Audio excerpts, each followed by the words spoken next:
मैं आज इस बात को लेकर चलना चाहता हूं। मैं अभी अपने सारे अलग अलग विभागों के बारे में बात हुई, यद्यपि ये बात सही है कि एजेंडे को बात करी। मैं आपके बीच गर्व से कह सकता हूं कि भारतीय जनता पार्टी का संकल्प पत्र यह हमारे लिए अपनी पवित्र धर्म ग्रंथ की तरह है, ये गीता रामायण की तरह है। एक एक अक्षर से 5 साल तक हम अपने इस एजेंडे को लेकर आए सरकार बनाने के लिए। 1 महीने की सरकार के लिए नहीं है, ना 13 महीने की सरकार के लिए। और हम और आप 5 साल बाद बात करेंगे कि आप और हमने जो निर्णय किए थे, अपने संकल्प पत्र को लेकर आगे बढ़े थे, तो हम किस रूप में आगे बढ़े।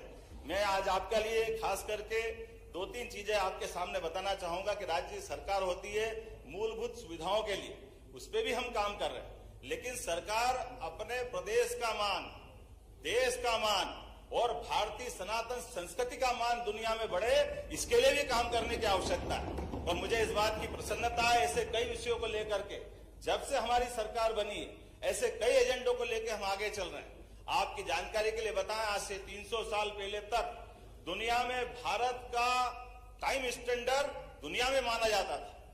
लेकिन काल के प्रवाह में जब हम गुलाम हुए तो ये फ्रांस की राजधानी पेरिस 50 साल तक स्टैंडर्ड टाइम वहां तय होता रहा।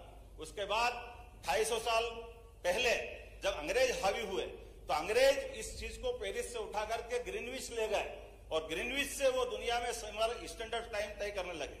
अब ये आप अंदाज लगा ले, कहने के लिए हम पूर्व के देश है, वो पश्चिम के देश है, और ये जो समय की गणना का केंद्र है, आप कभी अंदाज लगा लो आज भी कितनी बड़ी विसंगति है। आप उमंग भाई बताइए, यहाँ दुनिया में 2 प्रकार के ही प्राणी पाए जाते हैं। एक प्राणी जो सूर्यास्त से अपनी दिनचर्या चालू करते और अपने सूर्यास्त के बाद अपने सूर्योदय से चालू करते, सूर्यास्त में खत्म करते। दूसरे प्राणी रात्रि या निशाचर वाले हैं। लेकिन मध्य रात्रि में कौन से प्राणी अपनी दिनचर्या चालू करते हैं? ये मध्य रात्रि में 12 बजे दिन बदलेगा, इसका कौन सा स्टैंडर्ड, ये कौन सा पैमाना है? लेकिन ये वो पैमाना है जिस पैमाने को मैं थोड़ा सा आपके सामने बताना चाहूंगा। ये वो पैमाना है जिसके माध्यम से भारतीय संस्कृति को लज्जित करने का प्रयास किया। मैं अभी अपने विषय पे आ रहा हूं भैया, अभी खत्म नहीं कर रहा हूं। आपको भी मौका दूंगा, आप अपनी आंखों से जाके देखना।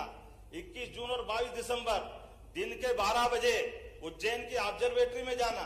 एक शंकु यंत्र है, 300 साल पहले बना है और आधुनिक साइंस की दृष्टि से जीपीएस है, फिजिक्स का बना हुआ, जहां से आप डिसाइड कर सकते हैं कि दुनिया का सेंटर पॉइंट कौन सा है।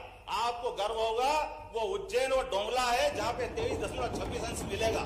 लेकिन ये हमारे आधुनिक साइंस के आप उपकरण भी बता रहे हैं जो हजारों साल से हमारे पूर्वज जानते थे। ऐसे गौरवशाली चीज को हम विस्मृत करके केवल पश्चिमानुकरण जो करने लगे, उस काल के प्रवाह के चक्र को बदलते हुए उस ऐसे रहस्यों को भी सबके सामने लाने का काम हमारी सरकार कर रही है।